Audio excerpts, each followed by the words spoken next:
ನಮಸ್ಕಾರ. ನನ್ನ ಎಲ್ಲ ಧ್ಯಾನ ಬಂಧುಗಳಿಗೆ, ಆತ್ಮ ಬಂಧುಗಳಿಗೆ ಅಂತ ತಿಳಿಸುತ್ತಾ ಶುಭೋದಯ. ಇವತ್ತೆಲ್ಲ ಶುಭ ದಿನವಾಗಿರ್ತದೆ ನಮ್ಮದು ಅಂತ ಶುಭ ಸೋಮವಾರ ಅಂತ ಹೇಳ್ತಾ ಇವತ್ತೊಂದು ಗುರುವಾಣಿ ಗುರುಗಳಿಗೆ ಅಂತ ತಿಳಿಸ್ತಾರಂತ ನೋಡೋಣ. ಬುದ್ಧ ಭಿನ್ನವಾಗಿ ಆಲೋಚಿಸೋ ಬುಕ್ಕಿಂದ ಒಂದು ಪಾಠ ಏನು ಬರ್ತದೆ ನೋಡೋಣ. ನಾವು ಹೇಗಿರ್ಬೇಕು ಇವತ್ತೊಂದು ದಿವಸ. ಎಲ್ಲೋ ಸಿಕ್ಕಾಕೊಂಡಿರ್ತೀವಲ್ಲ, ದಿನ ಒಂದು ಕಡೆ ಕಸ ಬಿದ್ದೇನೆ ಇದ್ದಿರ್ತದೆ, ಏನೋ ಒಂದು ಗೊಂದಲದಲ್ಲಿ ಇದ್ದೇ ಇರ್ತೀವಿ. ಅದರಲ್ಲೂ ಕೂಡ ನಮ್ಮ ಗುರುಗಳು ನಮ್ಮನ್ನು ಹೇಗೆ ಅದರಿಂದ ಪಾರ ಆಗ್ರಿ ನೀವು ಅಂತ ಇದು ಮ್ಯಾಜಿಕ್ ಬುಕ್ ಅಂತೀನಿ ನಾನು. ಏನು ಬಂದು ನಮ್ಮ ಮನಸ್ಸಲ್ಲಿ ಇರ್ತದೆ ಅದೇ ಇರ್ತೈತಿ. ಅದನ್ನು ಅಳವಡಿಸ್ಕೊಂಡು ಆಚರಣೆಯಲ್ಲಿ ಇದ್ದೇವೆ ಅಂದರೆ ಆನಂದವಾಗಿರ್ತೀನಿ ಅಂತ ಹೇಳೋಕ್ಕೆ ಇಷ್ಟಪಡ್ತೀನಿ. ಏನು ಬಂದಿದೆ ಅಂತ ನೋಡೋಣ. ಯಾವಾಗ ಬಂತಪ್ಪ ಒಂದು ನಡೆದಿದ್ದು ಏನು ಎಂಬುದಲ್ಲ, ಏನೇ ನಡೆದರೂ, ಯಾವ ಕಾರಣಕ್ಕಾಗಿಯೇ ನಡೆದರೂ ಎಲ್ಲವೂ ನಮ್ಮ ಒಳ್ಳೆಯದಕ್ಕೆ ಎಂದು ಅರ್ಥ ಮಾಡಿಕೊಂಡರೆ, ಅದನ್ನು ನೆನಪಿಟ್ಟುಕೊಂಡರೆ ಯಾವ ನೋವು ಇರುವುದಿಲ್ಲ. ಅರ್ಥ ಮಾಡಿಕೊಳ್ಳಿ ಅಂತ ತಿಳಿಸ್ತಾರೆ. ಎಷ್ಟು ಅದ್ಭುತವಾಗಿ ಬರ್ತು ನೋಡ್ರಿ. ಅದೇ ಹಿಂದಿಂದು ನಾವು ನೆನಪಿಟ್ಕೊಂಡಕ್ಕೆ ಸಂದ್ರೇ ಹಿಂಗೆ ನಾವು ಇವತ್ತಿನ ಒಳ್ಳೆಯ ದಿನನೂ ಕೂಡ ಹಾಳು ಮಾಡ್ಕೋತೀವಿ ನಾವು. ಅದು ಏನಾಗ್ತದಂದ್ರೆ, ನಿನ್ನೆ ಒಂದು ಬಾಂಡೆದಾಗ ಅಡುಗೆ ಕುಕ್ಕರ್ನಾಗ ಅನ್ನ ಮಾಡಿದ್ರೆ ಸ್ವಲ್ಪ ಅನ್ನ ಮಿಕ್ಕಿರ್ತೈತಿ. ಮಿಕ್ಕಿದ ಅನ್ನದಾಗೆ ಇವತ್ತಿನ ಹೊಸ ಅಕ್ಕಿ ಹಾಕಿ ನೀರು ಹಾಕಿ ಅನ್ನ ಮಾಡ್ದಂಗೆ ನಮ್ಮ ತೆಗೆದು ಇವಾಗ ನಾವು ಮಾಡೋ ತೆಗ್ದೇ ಅಂಥದ್ದು. ಇವಾಗ ಡೈಲಿ ಇವತ್ತಿನ ಹೊಸದೇನು ಮಾಡೋದೇ ಇಲ್ಲ, ಹೊಸದೇನು ಹುಡ್ಕೋದೇ ಇಲ್ಲ. ನಿನ್ನಿಂದೆ ಶುರು. ಗಂಡ ಹಂಗೆ ಅಂದಿದ್ದ, ಮಕ್ಳು ಹಿಂಗೆ ಅಂದಿದ್ರು, ರಾಕ್ ಅಲ್ಲಿ ಹೋಯಿತು, ಮಂದಿ ಮಕ್ಳು ಹಿಂಗೆ ಅಂದರು. ಅದು ನಿನ್ನಿಂದ ಶುರು ಮಾಡ್ತೇವೆ. ಆ ನಿನ್ನಿಂದ ಶುರು ಮಾಡಿದ್ರೆ ಏನಾಯ್ತು, ನಿನ್ನೆ ಅಂದಾಗ ಅಡುಗೆ ಮಾಡಿದ್ರೆ ಏನಾಯ್ತು, ಇವತ್ತಿನ ಅಕ್ಕಿ ಆ ನೀರು ಮಾಡಿದ ಸಮಯ ಎಲ್ಲ ವೇಸ್ಟ್ ಆಯ್ತಿಲ್ಲ. ಹಂಗೆ ಹಳಸ್ತದ. ಅದು ಇದನ್ನೂ ಹಳಸೋಯ್ತು. ಇವತ್ತು ಒಳ್ಳೆಯ ದಿನನೂ ಕೂಡ ಹಳಿಸ್ಬಿಡ್ತೀವಿ ನಾವು, ಕೆಡಿಸ್ಬಿಡ್ತೀವಿ ನಾವು ಅಂತ ನನ್ನ ಅನಿಸಿಕೆ. ಇದು ಗುರುಗಳು ಏನು ತಿಳಿಸ್ತಾರಂತ ನೋಡೋಣ. ಏನು, ಜೀವನದಲ್ಲಿ ಎಷ್ಟೋ ರೀತಿಯ ಘಟನೆಗಳು ನಡೆಯುತ್ತಾ ಇರುತ್ತದೆ. ಜೀವನದಂತ ನಡೆಯೋದೇ ಇಲ್ಲೇ ಇದ್ದೀವಿ. ಸಮುದ್ರದ ದುಃಖದ ಸಮುದ್ರ ಅಂತೀನಿ ನಾನು. ಇದು ಪ್ರಾಪಂಚಿಕ ಜೀವನಕ್ಕೆ ನನಗೆ ಇದು ಆನಂದದ ಜೀವನ ಆಗಲ್ಲ ಇದು. ಯಾಕಂದ್ರೆ ಹುಡುಕಾಕತ್ತೀವಿ ನಾವು. ಆನಂದ ಸಿಗ್ತದೇನೋ, ಯಾವಾಗ ಸುಖ ಸಿಗ್ತದೆ, ಯಾವಾಗ ಸುಖ ಸಿಗ್ತದೆ. ಮತ್ತು ಇಲ್ಲಿವರೆಗೂ ಸುಖನೇ 40 ವರ್ಷ ದಾಟಿವಿ. ಈಗ ನಾನಂತೂ ಇವತ್ತು ತಿಳುವಳಿಕೆ ಬಂದ ಮೇಲೆ ಅಂತ ತಿಳಿರಿ. ಈಗ 35 ವರ್ಷ 10 ವರ್ಷ ಅಂತ ಹೆಂಗೋ ಹೋಯ್ತದೆ ತಿಳ್ಕೊಡ್ರಿ. ಈ 45 ವರ್ಷ ನನಗೆ. 35 ವರ್ಷವೂ ಕೂಡ ಸುಖನೇ ಕಾಣಿಸ್ಲಿಲ್ಲ ಅಂದ್ರೆ ಸುಖ ಅನ್ನೋದು ಎಂಥದ್ದು ಇರ್ತದೆ. ಸುಖ ಅನ್ನೋದು ಎಲ್ಲೈತಿ? ಮತ್ತು 35 ವರ್ಷ ಕಾಣದಿರೋ ಸುಖ ಎಲ್ಲೈತಿ? ಅದು ಇನ್ನು ಎಷ್ಟು ದಿನ ಇನ್ನು ಮುಂದೆ 35 ವರ್ಷ ಹುಡ್ಕೋದ್ರೆ ಸಿಗ್ತದೆ ಅನ್ನೋದು. ಹಿಂದೆ 35 ವರ್ಷ ಹುಡ್ಕೋದ್ರೆ ಸಿಕ್ಕಿಲ್ಲ ಅಂದಮೇಲೆ ಮುಂದೆ 35 ವರ್ಷಕ್ಕೂ ಸಿಗೋದಿಲ್ಲ ಅದು. ಯಾಕಂದ್ರೆ ಅಲ್ಲಿ ಹುಡ್ಕಾಡಕ್ಕೆ. ಹುಡುಕಿದ್ರೆ ಸಿಗ್ಬೇಕಂದ್ರೆ ಅಲ್ಲಿಲ್ಲ ನಾವು ಹುಡುಕಾಕತ್ತೀವಿ, ಸಿಕ್ಕಿಲ್ಲ ನಮಗೆ. ಎಲ್ಲೈತಿ ಆನಂದ, ಆರೋಗ್ಯ ಎಲ್ಲೈತಿ ಅಂದರೆ ಒಳಗೈತಿ.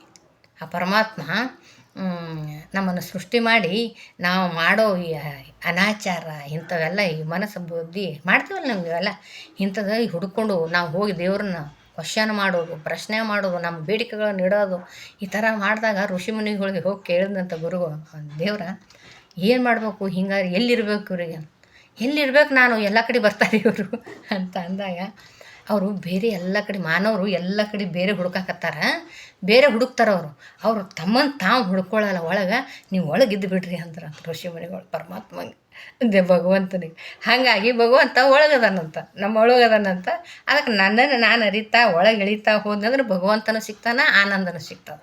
ನಾವು ಈ ಭಗವಂತನ ಹುಡುಕ್ಲಿಕ್ಕೆ ಊರ ಕೇರಿ ಧೂಪ ಹೋಮ ಹವನ ಇವು ಎನರ್ಜಿಗೋಸ್ಕರ ಬೇಕು ಬಿಡ್ರಿ. ಇಲ್ಲ ಅನ್ನಲ್ಲ, ಅವೇ ಹಂಗಂದ್ರೆ ಹೆಂಗ್ರಿ ಅನ್ಬೇಡ್ರಿ. ಬೇಕದು ಎನರ್ಜಿ, ಚೈತನ್ಯ ಶಕ್ತಿ ಉದ್ಭವ ಮಾಡೋಕೆ ಬೇಕಾಗ್ತಾವ. ಆದ್ರೆ ಹೈರಾಣಾಗಿ ಹುಡ್ಕೋದು ಬೇಡ ಅಂತ. ಏನೋ ಒಂದು ಜರ ಅಷ್ಟೇ ನಿಯಮಗಳು ಮಾಡಲೇಬೇಕು, ನಿಯಮ ಪ್ರಕಾರನೇ ಇರಬೇಕು ಅಂದ್ರೆ ಭಾಳ ಹೈರಾಣ ಐತಿ. ಅದು ಭಾಳ ಕಷ್ಟ ಐತಿ. ಇವತ್ತು ನಮ್ಮ ಕೈಯಾಗಿ ಏನೂ ಇರೋದಿಲ್ಲ. ಒಂದು 10 ಕಾಯಿ ಹೊಡಿಲೇಬೇಕು ಒಂದು ದೇವರಿಗೆ ಅಂತಂದ್ರೆ, ನಮಗೆ ದುಡ್ಡು ಇರಲಿಲ್ಲ ಅಂದ್ರೆ ಒಂದು 5 ಕಾಯಿ ಹೊಡಿಬೇಕಂತಂದ್ರೆ ನಿಯಮ ಹಾಕಿರ್ತದೆ ತಿಳಿರಿ. ಅಕಸ್ಮಾತ್ ನಿಯಮ ಇತ್ತು, 10 ಕಾಯಿ 5 ಕಾಯಿ ಹೊಡೆದ್ರೆ ಚಲೋ ಆಗ್ತದೆ. ಮತ್ತು ನಮ್ಮ ಬಳಿ 5 ಕಾಯಿ ಹೊಡೆಯೋಷ್ಟು ರೊಕ್ಕ ಇರಲಿಲ್ಲ ಅಂದ್ರೆ ಮತ್ತು ಅದು ಆ ಫೀಲ್ ಇಟ್ಕೊಳ್ಳೋದೇನು ನಮ್ಗೆ ಚಲೋನೇ ಆಗೋದಿಲ್ಲ ತಿಳ್ಕೊಳ್ಳೋದೇನಂದ್ರೆ ಈ ನಿಯಮಕ್ಕೆ ಬಲಿ ಆಗ್ಬಂದು ಬೇಡ ಅನ್ನೋದು ನನ್ನ ಅನಿಸಿಕೆ. ಈ ನಿಯಮ ಪ್ರಕಾರ ಅಲ್ಲ, ನನ್ನ ಕೈಲಿ ಎಷ್ಟಾಗುತ್ತೆ ಅಷ್ಟೇ ಭಕ್ತಿ ಸೇವೆ ಸಲ್ಲಿಸೋಣ. ನಿಯಮದ ಜೊತೆ ಹೋದೆವಂದ್ರೆ ಮನಸ್ಸಿಗೆ ತೊಂದರೆ ಮಾಡಿಕೊಂಡು ದೇವರು ಮಾಡೋದ್ರಾಗ ಏನೈತಿ? ಯಾವ ಹೋಮ ಅವನಕ್ಕೆ ಲಕ್ಷ ಖರ್ಚು ಮಾಡ್ತೀವಿ, ಎಲ್ಲ ಮಾಡ್ತೀವಿ. ಮಾಡೋರು ಮಾಡ್ತಾರೆ, ನೋ ಪ್ರಾಬ್ಲಮ್. ಅವ್ರಿಗೇನು ನಾನು ರೆಕ್ಸಿಷನ್ ಹಾಕಲ್ಲ, ಅವ್ರವ್ರ ಮನಸ್ಥಿತಿ ಮೇಲೆ ಹೋಗ್ತಾವ. ಈ ದೇವ್ರ ನಾನು ಎಲ್ಲಿ ಇಲ್ಲ, ಸರಳವಾದ ಭಕ್ತಿಲಿದ್ದೀನಿ ನಾನು. ಅವನೇ ಹೇಳಿಬಿಟ್ಟಾನೆ ಸರಳವಾದಾಗ, ನಾನು ಧೂಪ ಬೇಡ, ದೇವ್ರಿಗೆ ಬೇಡ, ನನಗೆ ಊದಿನ ಕಡ್ಡಿ ಹಚ್ಚಬೇಡ್ರಿ, ನಾ ಸೃಷ್ಟಿ ಮಾಡಿದ ಬಾಳೆಹಣ್ಣು ತಂದು ನಾನು ಮುಂದಿಟ್ಟು ನನಗೆ ಉಣ್ಣೋನ್ನು ಬೇಡ್ರಿ. ನಾವು ಮಾಡೋ ಕೆಲಸ ನೋಡ್ರಿ. ಅವನೇ ಸೃಷ್ಟಿಕರ್ತ, ನೀನು ಉಣ್ಣು ಅಂತ ಹೇಳಿ ಹಣ್ಣುಗಳನ್ನು ಗಿಡ ಮಾಡ್ಯಾನ. ನಾವು ಅಲ್ಲಿ 15 ರೂಪಾಯಿ ಕೊಟ್ಟು ಒಂದು ಡಜನ್ ಬಾಳೆಹಣ್ಣು ತೊಗೊಂಡು ಅದ್ರಾಗ ಒಂದು 2 ಮನ್ಯಾಗ ಇಟ್ಕೊಂಡು ಒಂದು 5 ಒಯ್ದು ಇಟ್ಟು ಅದು ಪ್ರಸಾದ ನಾವು ಕೊಟ್ಟಿವಿ. ಇದು ನಾವು ಕೊಟ್ಟಿವೇನದು? ಯಾರು ಮಾಡ್ಯಾರ ಬಾಳೆಹಣ್ಣು? 5 ರೂಪಾಯಿ ಕೊಟ್ಟಿರ್ಬೇಕಾದ್ರೆ ನಾವು ಆ ಬಾಳೆಹಣ್ಣು ಕೊಟ್ಟು ಪ್ರಸಾದ ಅಂತ ಹೇಳಿ ಆ ದೇವ್ರಿಗೆ ಕೊಡ್ತೀವಿ ನಾವು. ಅವನೇ ಸೃಷ್ಟಿ ಮಾಡಿದ್ದಾನೆ, ಅವನಿಗೆ ಕೊಡೋಕೆ ನಾವು ಯಾರು? ಹಾಗಾಗಿ ಭಗವಂತ ಹೊರಗೆ ಏನೂ ಇಲ್ಲ, ಒಳಗದಾನ. ಇಲ್ಲಿ ಹುಡುಕ್ರಿ, ಆತ್ಮದ ಜೊತೆ ನಾವು ಜೊತೆ ಆದೇವಂದ್ರೆ ಆವಾಗ ಸಿಗ್ತದೆ ಆನಂದ. ಭಗವಂತ ಎಲ್ಲಿರ್ತಾನ ಅಲ್ಲಿ ಆನಂದ ಐತಿ. ಭಗವಂತ ಎಲ್ಲಿ ಅದಾನ? ಒಳಗದಾನ. ನಾವು ಒಳಗೆ ಹುಡುಕಿದ್ರೆ ಆನಂದ ಸಿಗ್ತದೆ. ಆವಾಗ ಆರೋಗ್ಯನೂ ಸಿಗ್ತದೆ, ಆನಂದನೂ ಸಿಗ್ತದೆ, ಎಲ್ಲನೂ ಸಿಗ್ತದೆ ಅಂತ ಹೇಳೋಕ್ಕೆ ಇಷ್ಟಪಡ್ತೀನಿ. ಗುರುಗಳು ಏನು ಹೇಳ್ತಾರೆ ನೋಡೋಣ ಇದ್ರ ಬಗ್ಗೆ. ಎಷ್ಟೆಷ್ಟೋ ಕಷ್ಟಗಳು ಬರ್ತಾವೆ, ಅಂಥ ಘಟನೆ ಇರ್ತಾವಲ್ಲ, ಅದರಲ್ಲಿ ಕೆಲವು ಇಷ್ಟ ಆಗ್ಬೋದು, ಕೆಲವು ಇಷ್ಟ ಆಗದೇ ಇರ್ಬೋದು. ಒಂದೊಂದು ಘಟನೆಗಳಾದಾಗ ಅವು ಇಷ್ಟನೂ ಆಗ್ತಾವೆ, ಯಾವ್ಯಾವ ರೀತಿ ಬಂದಾಗ ಒಂದೊಂದು ಇಷ್ಟ ಆಗ್ತಾವೆ, ಒಂದೊಂದು ಇಷ್ಟ ಆಗೋದಿಲ್ಲ ಇರ್ಬೋದು. ಕೆಲವು ಸುಖ ಸಂತೋಷಗಳನ್ನು ತರಬಹುದು, ಮತ್ತು ಕೆಲವು ಊಹಿಸದ ನಷ್ಟಗಳನ್ನು ತರಬಹುದು. ಒಂದೊಂದು ನಾವು ಮಾಡಿದ ಕೆಲಸನೇ ಕೂಡ ಒಂದೊಂದು ಸುಖ ಕೊಡ್ತಾವೆ, ಒಂದೊಂದು ದುಃಖ ಕೊಡ್ತಾವೆ, ನಷ್ಟ ಮಾಡ್ತಾವೆ. ನಾವು ಮಾಡಿದ ಕೆಲಸನೇ ಭಾಳ ಕಷ್ಟ ಆಗ್ತದೆ, ನಷ್ಟ ಆಗ್ತದೆ. ನಮ್ಮ ಜೀವನನ ತರಬಹುದು. ಜೀವನದಲ್ಲಿ ಎಷ್ಟೋ ಸಾರಿ ನಾವು ಬಯಸುವುದು ಒಂದಾದರೆ ಬರುವುದು ಮತ್ತೊಂದಾಗಿರ್ತದೆ. ನಾವು ಬಯಸೋದೇ ತಪ್ಪು ಮೊದಲೇ, ಯಾಕಂದ್ರೆ ಅದು ಕ್ರಿಯೇಷನ್ ಮಾಡಿ ಕಳ್ಸ್ಯಾನ ದೇವರು. ಹೀಗೆ ಪಾರ್ಟ್ ಅದ ನಿಮ್ಮದು ಅಂತೇಳಿ ಪಾರ್ಟ್ ಮಾಡಿ ಕಳ್ಸ್ಯಾನ. ನಾನು ಅಲ್ಲಿ ಬಂದು ವಿಲನ್ ಮತ್ತು ಹೀರೋ, ಅತ್ತಿ ಮಾವ ಅವ್ವ ಅಪ್ಪ ಈ ಪಾರ್ಟ್ಗಳನ್ನು ತೊಗೊಂಡು ಇಲ್ಲಿ ಮಾಡಾಕತ್ತೀವಿ ಅಷ್ಟೇ. ಏನಿಲ್ಲ, ಪಾರ್ಟ್ ಒಂದೇ ಐತಿ. ಏನು ಪಾರ್ಟ್ ಒಂದೇ ಅದಂದ್ರೆ ಹೋಗ್ರಿ, ಆನಂದವಾಗಿ ಜೀವಿಸ್ರಿ, ಆನಂದವಾಗಿ ಯಾವುದು ನೋಡ್ಲಾರೆ ಜೀವಿಸ್ಕೊಂಡು ಆನಂದವಾಗಿ ಬರ್ರಿ ಅಂತ ಕಳಿಸಿರೋ ಪಾರ್ಟ್ ಇದು. ಆದ್ರೆ ನಾವು ಆನಂದನ ಬಿಟ್ಟೇವಿ, ಅಳಿಯೋದು ತಗೋದು ಮಾಡಾಕತ್ತೀವಿ. ಅದು ನಾವು ಅಂದ್ಕೊಂಡದಂತೂ ಯಾವುದೂ ಆಗೋದಿಲ್ಲ. ಎಷ್ಟೋ ಸಾರಿ ನಾವು ಬಯಸೋದು ಒಂದಾದ್ರೆ ಬರೋದು ಮತ್ತೊಂದು ಆಗ್ತದೆ. ನಾನು ಅಂದ್ಕೊಂಡಿದ್ದು ಆಗೋದಿಲ್ಲಲ್ಲ, ಯಾಕಂದ್ರೆ ಮೊದಲೇ ಕ್ರಿಯೇಷನ್ ಮಾಡಿ ಕಳ್ಸ್ಯಾನ. ನಾನು ಅಂದ್ಕೊಂಡಾಗ ಹೆಂಗೆ ಆಗ್ತದೆ ಅದು? ಅದಕ್ಕೆ ಮೊದಲೇ ತಯಾರಾಗ್ಯದ ಫಿಲಮ್, ನಮ್ಮದು ಪಿಕ್ಚರ್ ರೆಡಿ ಇರ್ತೈತಿ. ಅದ್ರಾಗ ನಾ ಚೇಂಜ್ ಮಾಡ್ತೀನಿ ಅಂದರೆ ಆಗೋದಿಲ್ಲ. ಅದೇನಾಗ್ತದಕ್ಕೆ ಸರಳ ಸ್ವೀಕಾರ ಮಾಡ್ಕೊಂಡು ಓಕೆ ಅಂತ ಹೋಗ್ತಾ ಇರ್ಬೇಕು ಅಷ್ಟೇ. ಕ್ವಶನ್ ಮಾಡೋಂಗೇನಿಲ್ಲ, ಕ್ವಶನ್ನೇ ಇಲ್ಲ ನಮ್ಮ ಜೀವನದಾಗ ಯಾರ ಮೇಲೂ.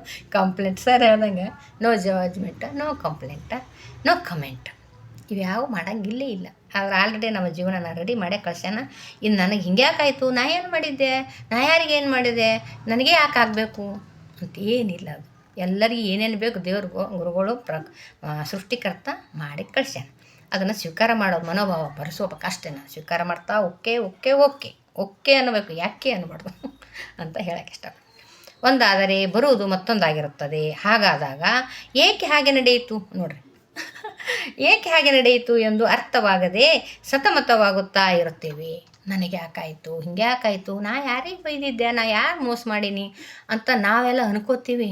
ನಮ್ಗೆ ಏನೂ ಗೊತ್ತಿರಲ್ಲ, ನಾವು ಯಾರಿಗಾರು ಏನರ ಅಂದಿವೇನೋ ಮಾಡಿದ ಅಂತ ಹೇಳಿ ನಾವು ತಿಳಿದೇನೋ ತಿಳಿಲಾರ್ದೇನೋ ಭಾಳ ಮನಸ್ಸುಗಳನ್ನು ನೊಂದಿಸಿರ್ತೀವಿ, ನೋವು ಮಾಡಿರ್ತೀವಿ, ಪ್ರಾಣಿ ನೋವು ಮಾಡಿರ್ತೀವಿ, ವೃಕ್ಷಗಳ ನೋವು ಮಾಡಿರ್ತೀವಿ, ಏನೇನೋ ಒಂದು ಗೊತ್ತಿಲ್ಲಾರ್ದಂಗೆ ಒಂದು ಇರುವಿನಾರ ತುಳಿದಿರ್ತೀವಿ ನಾವು. ಅಷ್ಟಕ್ಕೂ ಪೂರಾ ಪತ್ತಿರೋ ಏನೂ ಮಾಡಿಲ್ಲ ರೀ, ನಾನು ತಪ್ಪೇ ಮಾಡಿಲ್ಲ ಅನ್ನಂಗಿರಲ್ಲ. ನನ್ನನ್ನು ನಾನು ಅವಲೋಕನ ಮಾಡ್ಕೊಂಡಾಗ ಗೊತ್ತಾಗ್ತದೆ ನಾನು ಎಷ್ಟು ತಪ್ಪು ಮಾಡಾಕತ್ತೀನಿ ಅಂಥೇಳಿ. ಆದ್ರೆ ನನ್ನನ್ನು ನಾನು ಅವಲೋಕನ ಮಾಡೋಕೆ ರೆಡಿನೇ ಇಲ್ವೇ, ಹೊರಗಡೆನೇ ಹುಡುಕ್ತಾ ಇದ್ದೀನಿ, ಮಂದಿದೆ ಜಜ್ಮೆಂಟ್ ಮಾಡೋದ್ರಾಗಿದ್ದೀನಿ. ಅವ್ರು ಹಂಗಂದ್ರು, ಇವ್ರು ಹಿಂಗಂದ್ರು, ಅವ್ರು ಹಾಗೆ ಹೀಗೆ ಅನ್ಕೊಂತ ಹೋಗಿ ನನ್ನ ತಪ್ಪನ್ನು ಕಾಣಿಸ್ತಾನೆ ಇಲ್ಲ. ಒಳಗಡೆ ಏನಾಗ್ಯದಂದ್ರೆ ಟ್ರಾಫಿಕ್ ಜಾಮ್ ಆಗಿಬಿಟ್ಟೈತಿ. ಟ್ರಾಫಿಕ್ ಆಗ್ಯದ ಒಳಗಡೆ ಆಡೋ ಮಾತು ಮನಸ್ಸು ಅದು ಒಳಗಡೆ ಹೇಳೋದನ್ನು ಕೇಳಿಸ್ತಾ ಇಲ್ಲ ನಮಗೆ. ಒಳಗೆ ಹೇಳ್ತಾ ಇರ್ತೈತೆ, ಕೇಳಿಸ್ತಾ ಇಲ್ಲ, ತಾಳ್ಮೆ ಇಲ್ಲ. ಬರೀ ಜಂಜಾಟದಾಗ ಹಾಕ್ಕೊಂಡ್ಬಿಟ್ಟು ಟ್ರಾಫಿಕ್ ಮಾಡ್ಕೊಂಡ್ಬಿಟ್ಟಿವಿ, ಅಲ್ಲಿ ಗದ್ದಲು ಮಾಡ್ಕೊಂಡಿವಿ. ಅದು ಒಳ ಮನಸ್ಸು ಏನು ಹೇಳತ್ತದಲ್ಲ ಒಟ್ಟೆ ಕೇಳಿಸಲಾಗ್ಯದ ನಮಗದು. ಅದಕ್ಕೆ ಕೇಳಿಸ್ಬೇಕು ಅಂದ್ರೆ ಏನು ಮಾಡ್ಬೇಕು, ನಾನು ಸ್ವಲ್ಪ ಸುಮ್ಮನೆ ಕುಂಡ್ರಬೇಕು. ಸುಮ್ಮನೆ ಕುಂಡ್ರೆ ಕೇಳಾರಲ್ಲ ಗುರುಗಳು ಧ್ಯಾನ ಮಾಡೋಕ್ಕೆ. ಬ್ರಾಹ್ಮಿ ಮುಹೂರ್ತದಾಗ 1 ತಾಸು ಸುಮ್ಮನೆ ಕೊಡಮ್ರಿ. ಸ್ವಲ್ಪ ಅದಕ್ಕೆ ಟ್ರಾಫಿಕ್ ಸ್ವಲ್ಪ ಜರ ಅಲ್ಲಿ ಇಲ್ಲಿ ಎಲ್ಲ ಕಡೆ ಲೂಸ್ ಆಗಂಗೆ ಬಿಡಮು. ಅಷ್ಟು ಹಾಕೋದೇ ತಲೆಯಾಗ ಯಾವಾದಂತ ಹಾಕ್ತಿ, ಗಂಡ ಮನೆ ಮಕ್ಕಳು ರೊಕ್ಕ ರೂಪಾಯಿ ಆಸೆ ಅಪೇಕ್ಷೆ, ನಾನು ನಂದು ಇಂಥವೆಲ್ಲ ಹಾಕಿದಾಗ ಯಾವಾಗ ಒಳಗಡೆ ಮನಸ್ಸು ಏನು ಹೇಳಕತ್ತದ ಅನ್ನೋದು ಕೇಳಿಸೋದೇ ಇಲ್ಲ. ಒಂದು ಸ್ವಲ್ಪ ಕಡ್ಕೊಳ್ಳೋಣ. ಸ್ವಲ್ಪ ಒಂದು ದೋಣಿಲಿ ಎಲ್ಲವನ್ನು ತುಂಬಿಕೊಂಡ್ರೆ ಮುಣಿಗೆ ಹೋಗ್ಬಿಡ್ತೈತಿ ದೋಣಿ. ನನಗೆ ಅದು ಬೇಕು ಇದು ಬೇಕು ಅಂತ ನಾ ಈ ಸಾಗರದಾಗ ಬಂದೀನಿ ಅಂದಮೇಲೆ ಎಲ್ಲನ ಹಾಕ್ಕೊಂಡು ಬಿಟ್ರೆ ಮುಣುಗ್ತದೆ. ಸ್ವಲ್ಪ ತೆಗಿಬೇಕು ಸ್ವಲ್ಪ. ಆದ್ರೆ ಭಾಳ ಅವಶ್ಯ ಐತಿ. ಇಲ್ಲ ನನಗೆ ಗಂಡ ಬೇಕು, ಎಷ್ಟು ಬೇಕು ಅಷ್ಟು ಬೇಕು, ಮಕ್ಕಳು ಬೇಕು, ಎಷ್ಟು ಬೇಕು ಅಷ್ಟು ಬೇಕು. ತೀರ ಹಸ್ಕೊಂಡು ಗಂಡು ಉಳ್ಳಿಲ್ಲ ಅಂದ್ರೆ ನಾನು ಉಳ್ಳಾರೆ ಕುಂಡ್ರಕತ್ತದ. ಮಕ್ಕಳು ಊಟ ಮಾಡಲಿಲ್ಲ ಅಂದ್ರೆ ನಾನು ಮಕ್ಕಳು ಜೊತೆ ಊಟ ಮಾಡಕ್ಕೆ ಕುಂಡ್ರಕತ್ತದ. ಆ ಮನುಷ್ಯನೂ ಯಾಕೆ ಮಾಡ್ಕೊ? ಅವ್ರಿಗೆ ದೇವ್ರ ಹೊಟ್ಟೆ ಕೊಟ್ಟಾನ, ಅವ್ರಿಗೆ ಆದ ಬುದ್ಧಿ ಕೊಟ್ಟಾನ, ಅವ್ರದ್ದೇ ಆದ ಚೈತನ್ಯ ಶಕ್ತಿ ಇರ್ತೈತಿ, ಅವ್ರದ್ದೇ ಆದ ತಿಳುವಳಿಕೆ ಇರ್ತದೆ. ಪ್ರತಿಯೊಬ್ಬರಲ್ಲಿನೂ ಆ ದಿವ್ಯವಾದ ಶಕ್ತಿ ಐತಿ. ನಾವು ಅವ್ರ ಶಕ್ತಿನ ಕಾಣಬೇಕು. ಬರೀ ನಂದೇ ಹೇಳೋದು ಕೂತ್ರೆ ಮತ್ತು ಅವ್ರ ಶಕ್ತಿ ನಮ್ಗೆ ಯಾವಾಗ ಕಾಣಿಸ್ತದ? ಅವರಲ್ಲಿ ಟ್ಯಾಲೆಂಟ್ ಇದ್ದೇ ಇರ್ತೈತಿ. ನಾನೇ ಜಾಣೇನು? ನಾವು ಏನು ಮಾಡತ್ತೀವಿ, ನಾ ಹೇಳ್ದಂಗೆ ಆಗಬೇಕು, ನಂದೇ ನಡಿಬೇಕು ಅಂತ ಅನ್ನೋದರಿಂದ ಒಳಗಡೆ ಮನಸ್ಸು ಏನು ಹೇಳಕತ್ತದನ್ನು ಕೇಳಿಸಲಾಗ್ಯದ. ಅದಕ್ಕೆ ಈ ಒಳಗಡೆ ಮನಸ್ಸು ಏನು ಹೇಳಕತ್ತದನ್ನು ಕೇಳಬೇಕು ಅಂದ್ರೆ ಸ್ವಲ್ಪ ಶಾಂತ ಆಗಬೇಕು. ಶಾಂತ ಆಗಬೇಕು ಅಂದ್ರೆ ಧ್ಯಾನ ಮಾಡಬೇಕು.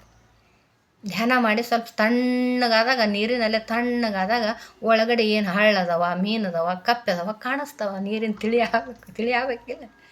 ತಿಳಿ ಆಗೋಕ್ಕೆ ಬಿಡಲ್ಲ ನಾವು. ಗದ್ದಲು ಮಾಡ್ಕೋತೀವಿ. ಪ್ರತಿ ಕ್ಷಣ ಗದ್ದಲು ಮಾಡ್ಕೋತೀವಿ. ಹಾಗಾಗಿ ಈ ಕೆಸರಲ್ಲಿ ಒದ್ದಾಡಿ ಹೊರಗೆ ಬರೋಕ್ಕಾಗದೆ, ಒಳಗೆ ಅಲ್ಲಿ ಇರೋಕ್ಕಾಗದೇ ನೊಂದು ಬೆಂದು ಹೋಗೈತಿ ಜೀವ. ಆದರೆ ಈ ನೊಂದು ಬೇಡ್ರಿ, ಒಳಗಡೆ ಹುಡುಕ್ರಿ ಅಂತ ಪರಮಾತ್ಮ ಸೃಷ್ಟಿಕರ್ತ ಭಗವಂತ ಒಳಗಡೆನೇ ಇದ್ದಾನೆ. ಹೋಗುಗಳು ನಮ್ಮ ಕೈಯಾಗ ಏನೂ ಇಲ್ಲ. ಆಲ್ರೆಡಿ ಸೃಷ್ಟಿ ಮಾಡಿ ಕಳಿಸ್ಯಾನ. ಅದು ಏನು ಪಾರ್ಟ್ ಬರ್ತದಲ್ಲ, ಈಗ ನೀ ಇದು ಐತೆ ನೋಡಿ ಪಾರ್ಟ್ ಹೋಗು ಅಂದ್ರೆ ಹೋಗ್ತಾ ಇರೋದು, ಮಾಡ್ತಾ ಇರೋದು, ಬರ್ತಾ ಇರೋದು. ಇವಾಗ ಅತ್ತಿ ಪಾರ್ಟ್ ಮಾಡು, ಮಾವನ ಪಾರ್ಟ್ ಮಾಡು, ಆಮೇಲೆ ಮಕ್ಕಳ ಪಾರ್ಟ್ ಮಾಡಿರಿ. ಓಕೆ, ಮಾಡ್ತಾ ಇರೋದು, ಸುಮ್ಮನೆ ಇರ್ತಾ ಇರೋದು. ಕಮೆಂಟು, ಜಜ್ಮೆಂಟು, ಇವೆಲ್ಲ ಕಂಪ್ಲೇಂಟು ಇವೆಲ್ಲ ಮಾಡಿದ್ರೆ ಆರಾಮಿರಲ್ಲ ನಾವು. ಅದಕ್ಕೆ ಹೇಳ್ತೀನಿ ನಾನು, ಯಾರಿಗೆ ಕಮೆಂಟ್ ಮಾಡೋದು ಇರೋಲ್ಲ. ಯಾಕಂದ್ರೆ ನಾನು ತಪ್ಪು ಮಾಡ್ದವಳೆ ಇರ್ತೀನಿ, ಇನ್ನೊಬ್ರಿಗೆ ತಪ್ಪು ಅಂತ ಹೆಂಗಲ್ಲ ಅದು. ಹಾಗಾಗಿ ನನ್ನ ತಪ್ಪನ್ನು ನನ್ನನ್ನು ನಾನು ಅವಲೋಕನೆ ಮಾಡ್ಕೊತಾ ಹೋಗಬೇಕು ಅಂತ ಹೇಳ್ತಾ, ಏಕೆ ಹಾಗೆ ನಡೆಯಿತು ಎಂದು ಅರ್ಥವಾಗದೆ ಸತಮತ ಅಂತೂ ಆಗ್ತೀವಲ್ಲ. ಹಿಂಗ್ಯಾಕಾಯ್ತು. ಎಷ್ಟೋ ಪ್ರಶ್ನೆಗಳಿಗೆ ನಮಗೆ ಈಗಲೇ ಉತ್ತರ ಸಿಗದೇ ಇರಬಹುದು, ಆದರೆ ಸಮಯವೇ ಉತ್ತರ ನೀಡುತ್ತದೆ. ನನಗ್ಯಾಕೆ ಹಿಂಗಾಯ್ತು ಅಂತ ಅಂದಾಗ ಒಳಗೊಮ್ಮೆ ಗಾಬರಿ. ಸುಮ್ಮನೆ ಇರೋದಿಷ್ಟು ಚಾರಣೆ ಇದ್ರೆ ಬಾರಣೆ ಮಾಡಿಬಿಟ್ಟು ನಾವು ಗಾಬರಿ ಆಗ್ತೀವಿ. ಅದು ಯಾಕಾಯಿತು ಅಂದ್ರೆ ಅದು ಒಂದೊಂದು ತಪ್ಪುಗಳನ್ನು ಮಾಡಿದಾಗ ನನ್ನನ್ನು ನಾನೇ ಒಂದು ಸಮಯದಾಗ ನಾನು ಮಾಡಿದ ತಪ್ಪು ನನಗೆ ಗೊತ್ತಾಗ್ತಾವೆ. ಆದರೆ ತೋರಿಸ್ಕೊಳಕ್ಕೆ ರೆಡಿ ಇರಲ್ಲ ನಾವು, ಹೇಳ್ಕೊಳಕ್ಕೆ ರೆಡಿ. ನಮಗೊಂದು ಸ್ವಾಭಿಮಾನ. ಹಾಗಾಗಿ ಒಂದು ಸಮಯದಾಗ ನಮ್ಮ ತಪ್ಪು ನಮಗೆ ಅರಿವು ಆಗ್ತದೆ ಅಂತ ತಿಳಿಸ್ತಾರೆ ಅವರು. ಆದರೆ ಸಮಯ ಉತ್ತರ ನೀಡ್ತದೆ ಎಂದು ನಮಗೆಲ್ಲರಿಗೂ ತಿಳಿದಿದೆ. ಅಲ್ಲಿವರೆಗೂ ಸಹನೆ ಇರುತ್ತಾ? ನಮಗೆಲ್ಲ ಒಂದು ಸಮಯದಾಗ ಎಲ್ಲ ತಿಳಿತದಂತ ಗೊತ್ತದ. ಅಲ್ಲಿವರೆಗೂ ಸಹನೆಯಿಂದ ಇರ್ರಿ. ಸಹನೆಯಿಂದ ಇರುತ್ತಾ ಆನಂದವನ್ನು ಕಳೆದುಕೊಳ್ಳದೆ ಗಾಬರಿಯಾಗಿ ಇನ್ನೊಬ್ಬರ ಜೊತೆ 4 ಮಂದಿ ಜೋಡಿ ಜಗಳಾಡಿ ನನಗೆ ಯಾಕಾಯ್ತು, ಹಿಂಗೆ ಯಾಕಾಯ್ತು ಅಂತ ಇನ್ನೊಂದಿಟ್ಟು ಶರೀರಕ್ಕೂ ಕೂಡ ಹಿಂಸೆ ಕೊಟ್ಟು ಇರೋ ಅಕ್ಕಪಕ್ಕದವರಿಗೆ ಕೂಡ ಅದಕ್ಕೆ ಉಪ್ಪು ಖಾರ ಹಚ್ಚಿ ದೊಡ್ಡದು ಮಾಡಿ ಜಗಳ ಮಾಡಿ ಇದು ಮಾಡ್ದಾರ್ದೇ ಸಹನೆಯಿಂದ ಇರ್ರಿ. ಪ್ರತಿ ಜೀವನ ಮಾಡಕತ್ತೀವಂದ್ರೆ ಘಟನೆಗಳು ನಡೀತಾನೆ ಇರ್ತಾವೆ. ಯಾರಿಂದನೋ ಬರ್ತದೆ, ನನ್ನಿಂದನೇ ಬರ್ತದೆ, ಮನೆ ಪರಿಸ್ಥಿತಿನ ಬರುವುದೇ. ಆದ್ರೆ ನೀವು ಸಮಾಧಾನ ಆಗಿರ್ರಿ ಅಂತ ತಿಳಿಸ್ತಾರೆ ಗುರುಗಳು. ಸಮಾಧಾನವಾಗಿದ್ದು ಆನಂದವನ್ನು ಕಳ್ಕೊಳ್ಳಾರ್ದೆ ಓಕೆ ಅನ್ಕೋತ ಆನಂದವಾಗಿ ಕಂಡ್ಕೊಳ್ಳಾರೆ ಆ ಪ್ರಾಬ್ಲಮ್ ಸಾಲ್ವ್ ಮಾಡಿರಿ ಅಂತ ತಿಳಿಸ್ತಾರೆ ಗುರುಗಳು. ಕಳೆದುಕೊಳ್ಳದೆ ಜೀವಿಸುವುದೇ ನಾವು ಮಾಡಬೇಕಾದ ಕೆಲಸ. ಉತ್ತರ ಸಿಕ್ಕಿದ ದಿನ ನಾವು ಮಾಡಬೇಕಾದ ಕೆಲಸ ಏನದು? ಆನಂದ ಕಳ್ಕೊಳ್ಳಾರೇ ಆ ಪ್ರಾಬ್ಲಮ್ನ ಸಾಲ್ವ್ ಮಾಡಬೇಕು ಅಂತ ತಿಳಿಸ್ತಾರೆ. ಉತ್ತರ ಸಿಕ್ಕಿದ ದಿನ ನಡೆದು ಎಷ್ಟು ಅದ್ಭುತವೋ, ಉತ್ತರ ಸಿಕ್ಕಿದ ದಿನ ನಡೆದಿರುವುದು ಉತ್ತರ ಸಿಕ್ಕ ದಿನ ನಡೆದಿರುವುದು ಎಷ್ಟು ಅದ್ಭುತವೋ, ನಮ್ಮ ಜೀವನಕ್ಕೆ ಅದು ಎಷ್ಟು ಅವಶ್ಯಕವಾಗಿರುವುದೋ ತಿಳಿಯುತ್ತದೆ. ಒಂದಿನ ಉತ್ತರ ಸಿಕ್ತಂದ್ರೆ ಅದು ನನಗೆ ಎಷ್ಟು ಅದ್ಭುತ ಆಗಿ ಬಂದಿರ್ತೈತಿ, ಅದು ನಮ್ಮ ಜೀವನಕ್ಕೆ ಎಷ್ಟು ಬೇಕಾಗಿರ್ತೈತೆ ಅಂತ ತಿಳಿಯುತ್ತದೆ. ಇಷ್ಟು ದಿನಗಳು ಅನವಶ್ಯಕವಾಗಿ ನೋವು ಪಟ್ಟದ್ದಕ್ಕೆ ನಮ್ಮ ಮೇಲೆ ನಮಗೆ ನಗು ಬರುತ್ತದೆ ಅಷ್ಟೇ. ನಿಜ. ಇಷ್ಟು ದಿನ ಸುಮ್ಮನೆ ಶತಮತಗೊಂಡ್ನಲ್ವ, ಇದು ಚಲೋನೇ ಆಗ್ತಿತ್ತು, ಸುಮ್ಮ ಕೂತ್ರು ಚಲೋನೇ ಆಗ್ತಿತ್ತು. ಒಳಗೊಮ್ಮ ಭಾಳ ಅನಿಸ್ತಿರ್ತಾವೆ ನಮಗೆ. ಸುಮ್ಮನೆ ಬಡ್ದಾಡೋದು ನೋಡಿ, ತಾಯಿ ಹಿಂಗಾಗೋದಿತ್ತು, ಚಲೋನೇ ಆಯ್ತು ನೋಡು ಅಂತ ಅಂತಿರ್ತೀವಿ. ಎಷ್ಟೋ ಬಾರಿ ಆಗಿರ್ತಾವೆ, ನಿಮಗೂ ಆಗಿರ್ತಾವೆ, ನನಗೂ ಆಗ್ಯಾವ. ಅದಕ್ಕೆ ಆನಂದನ ಕಳ್ಕೊಳ್ಳಾರೆ ಸ್ವಲ್ಪ ಸಮಾಧಾನ ಆಗಿ ಇದ್ದು ಆ ಬಂದಿದ್ದಕ್ಕೆ ಸರಳ ಸ್ವೀಕಾರ ಮಾಡ್ಕೊಂಡು ಆರಾಮಾಗಿರ್ರಿ ಅಂತ ಆನಂದವಾಗಿರ್ರಿ. ಆ ತಿಳಿದ ಮೇಲೆ ಅದ್ಭುತ ನಿಮಗೆ ಅದು ಮಿರಾಕಲ್ ಆಗ್ತದೆ. ಹೌದಪ್ಪ ಚಲೋ ಆಯ್ತು ನೋಡಿ ಅಂತ ಅಂತೀವಿ. ಆಗೋದೆಲ್ಲ ಒಳ್ಳೆಯದಕ್ಕೆ ಅಂತ ತಿಳಿಸ್ತಾರೆ ಗುರು. ಅಷ್ಟೇ ಅಂತ ತಿಳಿಸ್ತಾರೆ ನೋಡ್ರಿ. ಅದಕ್ಕೆ ಹೇಳೋದು ಏನಾದರೂ ಕೂಡ ಆಗೋದೆಲ್ಲ ಒಳ್ಳೆಯದಕ್ಕೆ ಅಂತ ಸ್ವೀಕಾರ ಮಾಡಬೇಕು. ಸಹನೆಯಿಂದ ತಾಳ್ಮೆಯಿಂದ ಕಾಯಬೇಕು ಅಲ್ಲ. ಯಾಕಂದ್ರೆ ನಾನು ಏನು ಮಾಡಿದ್ರು ನಾನು ಮಾಡಿದ್ದು ಅಲ್ಲದು. ಈ ಈ ಕತೆ ನಮ್ಮ ಜೀವನದ ಕತೆ ನಾನು ಬರ್ಕೊಂಡು ಬಂದಿಲ್ಲ, ಆಲ್ರೆಡಿ ಬರ್ದಿಲ್ಲ. ನಾನು ಬರೆಯೋಕ್ಕಾಗಲ್ಲ ಇಲ್ಲಿ, ಏನು ನಾನು ಮಾಡ್ದಂಗೆ ಯಾವುದೂ ಆಗಲ್ಲ. ಹಾಗಾಗಿ ಆ ಕತಿನ ಸೃಷ್ಟಿಕರ್ತ ಬರೆದಾನಲ್ಲ, ಆ ಕತೆ ಬಂದಂಗೆ ಮಾಡ್ತಾ, ಆ ಕತೆ ಬಂದಂಗೆ ಸ್ವೀಕಾರ ಮಾಡ್ತಾ ಓಕೆ ಅಂತ. ಅದು ಕ್ವಶನ್ ಮಾಡೋಂಗಿಲ್ಲ. ಅದು ಏನು ಬಂತಲ್ಲ ಅದಕ್ಕೆ ನನಗೆ ಯಾಕಾಯಿತು ಅನ್ನೋಂಗಿಲ್ಲ. ಅವನು ಯಾಕೆ ಆಗಬೇಕು ಅನ್ನೋದು ಮುಂದೆ ಸಿಕ್ಕಾಗ ಆನಂದ ಅದ್ಭುತ ಸಿಗ್ತದೆ. ಅದು ಯಾಕೆ ಹಾಕ್ಯಾನ ಅನ್ನೋದು ನನಗೆ ಯಾಕಾಯಿತು ಅನ್ನೋದು ಈ ಪ್ರಶ್ನೆ ಆ ಅದ್ಭುತ ಕಂಡಾಗ ಸುಮ್ಮನೆ ಸತಮತಗೊಂಡೆ ಅಂತ ಅನಿಸ್ತೈತಿಲ್ಲ ಮಗ ಒಳಗೊಮ್ಮಮ್ಮ. ಹಂಗೆ ಬಂದಿದ್ದಕ್ಕೆ ಸ್ವೀಕಾರ ಮಾಡ್ತಾ, ಸರಳವಾಗಿ ಸ್ವೀಕಾರ ಮಾಡ್ತಾ, ಆನಂದ ಕಳ್ಕೊಳ್ಳಾರನೇ ಎಲ್ಲ ಪ್ರಸಂಗಗಳು ಪ್ರತಿ ಕ್ಷಣ ಪ್ರತಿದಿನ ಬರ್ತಾವೆ. ಪ್ರಸಂಗಗಳು, ಘಟನೆಗಳು ಆನಂದವಾಗಿ ಅದನ್ನು ಸಹನೆಯಿಂದ ತಾಳ್ಮೆಯಿಂದ ನೋಡಿಕೊಂಡು ಮುಂದೆ ಆನಂದನ ಕಳ್ಕೊಳ್ಳಾರೆ ಇರೋಣ ಅಂತ ಇರ್ರಿ ಅಂತ ಗುರುಗಳು ತಿಳಿಸ್ತಾರೆ. ಹಾಗೆ ಆಚರಣೆಯಲ್ಲಿ ಕೂಡ ಇರೋಣ ಅಂತ ಹೇಳೋಕ್ಕೆ ಇಷ್ಟಪಡ್ತೀನಿ. ಆಚರಣೆಯಲ್ಲಿ ಇರಬೇಕು ಅಂದರೆ ಈ ತಾಳ್ಮೆ ಬರಬೇಕು ಅಂದರೆ ಏನು ಮಾಡಬೇಕು? ಹೆಚ್ಚು ಧ್ಯಾನ ಮಾಡಬೇಕು. ಹೆಚ್ಚು ಧ್ಯಾನ ಕಣ್ಣು ಮುಚ್ಕೊಂಡು ಕೂತ್ಕೊಳ್ಳೋಣ. ಏನೂ ಆಗಲ್ಲ ನನ್ನ ಕೈಲಿ ಅಂದಾಗ ಸುಮ್ಕೊಂಡಿರ್ಬೇಕು ನಾವು. ನಾನೇ ಮಾಡ್ತೀನಿ ಅಂದ್ರೆ ಧ್ಯಾನ ಆಗೋದಿಲ್ಲ. ನಾನು ಇದನ್ನು ಮಾಡಬೇಕು, ಇದು ನಾನೇ ಮಾಡೇ ಬಿಡ್ತೀನಿ ಅಂದ್ರೆ ಧ್ಯಾನ ಆಗೋದಿಲ್ಲ. ನನ್ನ ಕೈಲಿ ಏನೂ ಆಗೋದಿಲ್ಲ ದೇವ್ರೆ, ನೀನೇ ಮಾಡ್ದಂಗೆ ಆಗಿರ್ತದೆ. ಆಗಿದ್ದೆಲ್ಲ ಒಳ್ಳೇದಕ್ಕಂತ ಕೂತೇವಂದ್ರೆ ಫುಲ್ ಸ್ಟಾಪ್ ಇಟ್ಟಂಗೆ. ಅದಕ್ಕೆ ಆಗೋದೆಲ್ಲ ಒಪ್ಕೋಬೇಕು. ನಾನು ಒಪ್ಕೊಂಡು ಫುಲ್ ಸ್ಟಾಪ್ ಇಟ್ಟು ಕೇಸಂದ್ರೆ, ಯಾಕೆ ನನ್ನ ಕೈಯಾಗಿಲ್ಲ ಅನ್ನೋದನ್ನು ಮನದಟ್ಟು ಮಾಡ್ಕೋಬೇಕು ಮೊದಲು. ನಾನು ಮಾಡಿದ ಅಡುಗೆನೇ ನಾನು ಒಂದೊಂದು ದಿನ ಉಣ್ಣೋದಿಲ್ಲ. ನಾನು ಮಾಡಿದ ನಮ್ಮ ಮನೇಲಿ ಅಡುಗೆ ಊಟ ಮಾಡೋಷ್ಟು ಇದು ಇರೋದಿಲ್ಲ. ಯಾಕೆ ಅದು ಇರೋದಿಲ್ಲ. ಅದೇನದು ಭೋಗಿರುವುದಿಲ್ಲ. ಊಟ ಮಾಡೋದು ಭೋಗಿರುವುದಿಲ್ಲ. ಅದು ದೇವ್ರು ಅಲ್ಲಿ ಹಾಕಿ ಕಳಿಸಿರ್ತಾನೆ. ಇವತ್ತು ನಿನ್ನ ಅನ್ನೋದು ಋಣ ಇಲ್ಲದು ಅಂತ ಹೇಳ್ತಿರ್ತಾನೆ. ಹಂಗಾಗಿ ಋಣ ಇರುವುದಿಲ್ಲ ಅದು. ಹಾಗಾಗಿ ಯಾವುದು ಆಗಿದ್ದೆಲ್ಲ ಒಳ್ಳೇದಕ್ಕೆ ಅಂತ ಸ್ವೀಕಾರ ಮಾಡಿಬಿಟ್ಟು ಆನಂದ ಕಳ್ಕೊಳ್ಳಾರೇ ಧ್ಯಾನ ಮಾಡಬೇಕು. ಬ್ರಾಹ್ಮಿ ಮುಹೂರ್ತದ ನನಗಾಗಿ 1 ಗಂಟೆ ಧ್ಯಾನ ಅಷ್ಟೆ. 1 ಗಂಟೆ ಮಾಡಿದ್ರೆ ಆನಂದ, ಹೆಚ್ಚು ಮಾಡಿದ್ರೆ ಹೆಚ್ಚು ಆನಂದ.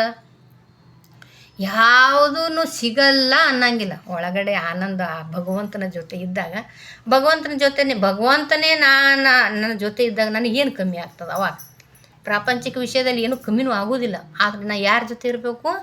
ಭಗವಂತನ ಜೊತೆ ಇರಬೇಕು. ಭಗವಂತನ ಜೊತೆ ಇರಬೇಕಂದ್ರೆ ಏನು ಮಾಡಬೇಕು? ಧ್ಯಾನ ಮಾಡಬೇಕು. ಧ್ಯಾನ ಮಾಡಿ ಯಾರನ್ನ ಕಂಪ್ಲೇಂಟ ಬಿಟ್ಟು ಬಿಡಬೇಕು. ಭಗವಂತನ ಜೊತೆ, ಉಸಿರಿನ ಜೊತೆ ಧ್ಯಾನ ಗಮನ ಇಡುತ್ತಾ, ಉಸಿರಿನ ಜೊತೆ ಗಮನ ಇಡುತ್ತಾ ಬ್ರಾಹ್ಮಿ ಮುಹೂರ್ತದ 2 ಗಂಟೆ 3 ಗಂಟೆ ಅವೆಲ್ಲ ಭಾಳ ಕಡಿಮೆ ಸಮಯ ಅನ್ನಿಸ್ತವ. 3 ಗಂಟೆ ಧ್ಯಾನ ರೀ ಅಂತಾರೆ. 3 ಗಂಟೆ ಧ್ಯಾನ ಕುತ್ಕೊಂಡು ನೋಡ್ರಿ ನೀವು, ಹೋಗಿದ್ದೇ ಗೊತ್ತಾಗಲ್ಲ. ಯಾಕೆ ಹೇಳ್ರಿ? 3 ಗಂಟೆ ಹೋಗಿದ್ದೇ ಗೊತ್ತಾಗಲ್ಲ. ಯಾಕಂದ್ರೆ ನಾವು ಯಾರ ಜೊತೆ ಇರ್ತೀವಿ? ಆನಂದದ ಜೊತೆ ಇರ್ತೀವಿ. ಹಿಂಸೆ ಜೊತೆ ಇದ್ದೇವಂದ್ರೆ ನೋಡಿರಿ, ಯಾವುದೋ ಒಂದು ಘಟನೆ ಆಗಿತ್ತಂದ್ರೆ ಸಮಯ ದಿನ ಹೋಗಿದ್ದೇ ದಿನ ಎಷ್ಟು ಕಲ್ಲು ಕಟ್ಟದಂಗೆ ಆಗ್ಯದ ನೋಡುವ ಇವತ್ತಂತೀರಿ. ಯಾವುದೋ ಒಂದು ಶ್ರಮ ಆದಾಗ ನೋಡಿರಿ, ಅಲ್ಲಿ ಹೋಗಿ ಕೂತ್ಕೊಂಡಿದ್ದೇವೆ ಅಂದ್ರೆ ನಾವು ಏನು ದಿನ ಎಷ್ಟು ಹೋಗಲಾಗ್ಯ ಟೈಮೇ ಹೋಗಲಾಗ್ಯದ ನೋಡತ್ತೀವಿ. ಎಲ್ಲಿರ್ತೀವಿ ನಾವು? ಆ ದುಃಖದಾಗಿರ್ತೀವಲ್ಲ, ಅದಕ್ಕೆ ಟೈಮ್ ಹೋಗಿದ್ದು ಗೊತ್ತೇ ಆಗಲ್ಲ. ಒಂದೊಂದು ಸಾರಿ ಎಂಜಾಯ್ಮೆಂಟ್ ಇರ್ತದೆ ನೋಡಿರಿ. ಮಕ್ಕಳು ಬಂದಾಗ, ಮಕ್ಕಳು ಹಬ್ಬ ಹುಣ್ಣಿಮೆ ಬಂದಾಗ ಆ ಎಂಜಾಯ್ಮೆಂಟ್ ಇರ್ತದಲ್ಲ, ಮನಸ್ಸಿಗೆ ಆನಂದ ಇರ್ತದಲ್ಲ, ಒಂದು ದಿನ ಹೋಗಿದ್ದೇ ಗೊತ್ತಾಗೋದಿಲ್ಲ. ಒಂದು ದಿನ ಹೋಗಿದ್ದೆ ಗೊತ್ತಾಗಿಲ್ಲ ಅಂದ್ರೆ ನಾವು ಹೆಂಗೆ ಇರಬೇಕು? ಅಲ್ಲಿ ಕಷ್ಟ, ಒಂದು ದಿನ ಹೋಗೋದು ಕಷ್ಟ ಆಯಿತು. ಇಲ್ಲಿ 1 ದಿನ ಹೋಗೋದು ಅಷ್ಟು ಸುಲಭ ಆಯಿತು. ಹಾಗಿದ್ರೆ ನಾವು ಯಾವುದ್ರಲ್ಲಿ ಇರಬೇಕು? ಆನಂದದಾಗಿರ್ಬೇಕು ಅಂದರೆ ಭಗವಂತನ ಜೊತೆ ಇರಬೇಕು. ಆ 3 ಗಂಟೆ ಭಗವಂತನ ಜೊತೆ 3 ನಿಮಿಷದ ಥರ ಕಳೆದು ಬಿಡ್ತೈತಿ ಧ್ಯಾನ ಮಾಡಿದಾಗ. ನಾವು ಆ ವಿಚಾರಗಳು ಮಾಡಲಾರ್ದೇ ಆತ್ಮದ ಜೊತೆ ಇದ್ದು ಆ ಭಗವಂತನ ಜೊತೆ ಇದ್ದಾಗ ಆನಂದ ಸಿಗ್ತದೆ. ಆನಂದದ ಇದ್ದಾಗ 3 ಗಂಟೆನೂ ಕೂಡ 3 ನಿಮಿಷದಂಗೆ ಹೋಗ್ತದೆ. ನಾವು ಹಳೆಯೋದು ತಗೋದು ಏನೂ ಇರೋದಿಲ್ಲ. ಹೆಚ್ಚಾಗಿ ಬ್ರಾಹ್ಮಿ ಮುಹೂರ್ತದಲ್ಲಿ ಧ್ಯಾನ ಮಾಡೋಣ. ಬೇಡಿದ್ದನ್ನೆಲ್ಲ ಬ್ರಹ್ಮ ಮುಹೂರ್ತ ಅಲ್ಲ, ಅದು ನಮಗೇನು ಬೇಕು ಎಲ್ಲ ನಾವು ಧ್ಯಾನ ಮಾಡಿದ್ರೆ ಗುರುಗಳು ಕೊಡ್ತಾರೆ. ಅದು ಹಿಂಗ್ಯಾಕಾಯ್ತು ಹಂಗಾಕಾಯ್ತು ಕ್ವಶನ್ ಮಾಡೋಂಗಿಲ್ಲ ಅಂತ ಹೇಳೋಕ್ಕೆ ಇಷ್ಟಪಡ್ತಾ, ಆಗೋದೆಲ್ಲ ಒಳ್ಳೆಯದಕ್ಕೆ ಅಂತ ಭಾವಿಸೋದಲ್ಲತ್ತೆ ಒಪ್ಕೊಬೇಕು. ಆಗೋದೆಲ್ಲ ಒಳ್ಳೆಯದಕ್ಕೆ ಆಗುತ್ತೆ ನಮಗೆ ಅಂತ ಹೇಳ್ತಾ ಥ್ಯಾಂಕ್ ಯು ಹೇಳ್ತೀನಿ. ಥ್ಯಾಂಕ್ ಯು ಎಲ್ಲ ನನ್ನ ಧ್ಯಾನ ಬಂಧುಗಳಿಗೆ, ಆತ್ಮ ಬಂಧುಗಳಿಗೆ. ಮತ್ತು ನನಗೆ 4 ದಿನ ವೀಡಿಯೋ ಮಾಡೋಕ್ಕಾಗಿರಲಿಲ್ಲ.